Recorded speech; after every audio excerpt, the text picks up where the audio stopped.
Restaurant style chicken পুড়িয়ে chicken Sharma বানিয়ে নিতে পারবেন খুব সহজেই আমার এই রেসিপি ফলো করে। হ্যালো, আসসালামু আলাইকুম। আমি সুলতানা। আজ আপনাদের সঙ্গে শেয়ার করছি চিকেন শর্মার রেসিপি। তো চলুন শুরু করা যাক আজকের ভিডিও। তো প্রথমেই একটা বাটিতে আমি হাফ কাপ পরিমাণের পানি নিয়ে নিব। এটা উষ্ণ গরম পানি, আর এটা মেজারমেন্ট কাপের হাফ কাপ পানি নিয়েছি আমি এখানে।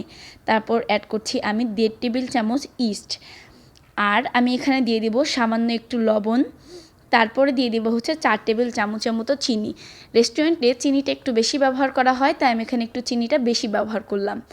চিনিগুলো অ্যাড করার পরে এটা আমি একটা খুন্তির মাধ্যমে একটু মিক্স করে নিব।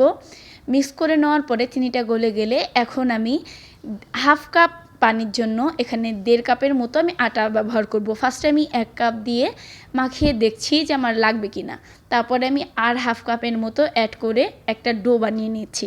এটা সফট একটা ডো হবে। তারপর ডোটাকে আমি 30 মিনিটের জন্য, মানে যতটুকু টাইম আপনি পারেন, রেস্টে রেখে দিবেন। তারপরে আমি এখানে নিয়েছি চিকেন ব্রেস্ট পিস। সেখানে আমি একটু লবণ, মরিচের গুঁড়া, ধনিয়ার গুঁড়া, টমেটো সস, আর দিয়ে দিব হচ্ছে গোলমরিচের গুঁড়া আর পাপরিকা পাউডার। এগুলো দিয়ে আমি ভালো মতো এটাকে ম্যারিনেট করে নিব। এটা ভালো মতো মেখে নেবেন। পারলে একটু, যদি আপনারা পারেন, একটু কাঁটা চামচ দিয়ে একটু খুঁচিয়ে নিলে সেক্ষেত্রে মশলাটা ভালো মতো ঢুকবে। এখানে মশলাটা ভালো মতো ঢুকিয়ে ম্যারিনেট করে নিচ্ছি। এটাকেও আমি কিছুক্ষণ রেস্টে রেখে দিব। এখন আমি শর্মার সসটা তৈরি করে নিচ্ছি। শর্মার সস তৈরি করার জন্য প্রথমে এই মেয়োনিজের মাঝে আমি যতটুকু মেয়োনিজ নিয়েছি তার থেকে 3 ভাগের 1 ভাগ আমি টমেটো সস আর একটু সামান্য পাপরিকা পাউডার দিয়ে মাখিয়ে নিলাম। তাহলেই রেডি হয়ে যাবে হচ্ছে আমাদের শর্মা সস যেটা। আর মেয়োনিজের রেসিপি আমার পেজে আগেই দেওয়া আছে। ইতিমধ্যেই আমার আটার ডোটা ফুলে ডাবল হয়ে গেছে। এখন এটাকে আমি ভালো মতো মুথে নিচ্ছি। হাতের সাহায্যে ভালো মতো মুথে নিয়ে তারপরে আমি এখানে রুটি বেলে নিব। এখানে আমি যতটুকু আটা গুলেছিলাম তার মধ্যে থেকে আমি 2টা মতো রুটি বানিয়েছি। 2টা রুটি বানিয়েছি। একটু মোটা মোটা করে বানাবেন, কারণ এই রুটিগুলো আসলে মোটাই হয়। শর্মার ব্রেডটা এটা একটু মোটাই হয়। রুটিটা বেলা হয়ে গেলে তারপরে আমরা চলে যাব চুলায়। একটা ফ্রাই প্যান গরম করে তার মধ্যে এই রুটিগুলোকে ভালো মতো ভেজে নিতে হবে। রুটিটাকে ভালো মতো চেপে চেপে এপিট ওপিট করে ভেজে নিতে হবে।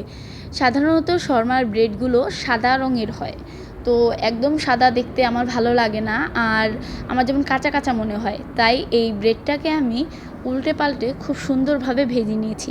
সামান্য একটু লাল করেছি, কারণ এটা দেখতে আমার ভালো লাগে। একদম সাদাটা আমার আবার দেখতে ভালো লাগে না। তবে এটা আপনার নিজস্ব চয়েস।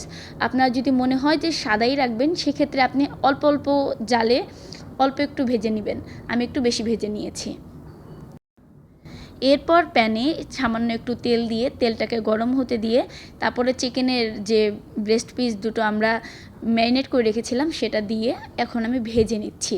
এটাকে উল্টে পাল্টে ভালো মতো ভেজে নেবেন, কারণ এটা ভালো মতো না ভাজলে সেক্ষেত্রে কাঁচা কাঁচা লাগবে। তো ভাজা হয়ে গেলে তারপর একটা চিমটির সাহায্যে ধরে এভাবে গ্যাসে পুড়িয়ে নেবেন। আর এখানেই হচ্ছে আসল টেস্টটা। আমি 2টো পিসই ভালো মতো পুড়িয়ে নিচ্ছি। ভাজা হয়ে গেলে এগুলো আমি কুচি কুচি করে কেটে সাইডে রেখে দিচ্ছি। এরপর একটা প্লেটে ফাউল পেপার বিছিয়ে অর্ধেকটা রুটি ফাউল পেপার উপর রেখে তার উপরে শর্মা সসটা আমরা মেখে নিব। এখানে আমি বেশি করে দিচ্ছি, কারণ এটা আমি বাসায় খাবো, তো বেশি করে দিয়ে তারপরে বেশি করে চিকেনগুলো দিয়ে তারপরে একটু শসা, তারপরে একটু পাতাকপি ছড়িয়ে দিয়ে তার উপর আবার শর্মা সসটা দিয়ে এবার একটু ঘুরিয়ে পেঁচিয়ে নিলেই রেডি আপনার শর্মা। যদি রেসিপিটা ভালো লাগে তাহলে অবশ্যই বাসায় বানিয়ে একবার ট্রাই করে দেখবেন। তো কেমন লাগলো আমার ভিডিওটা অবশ্যই জানাবেন।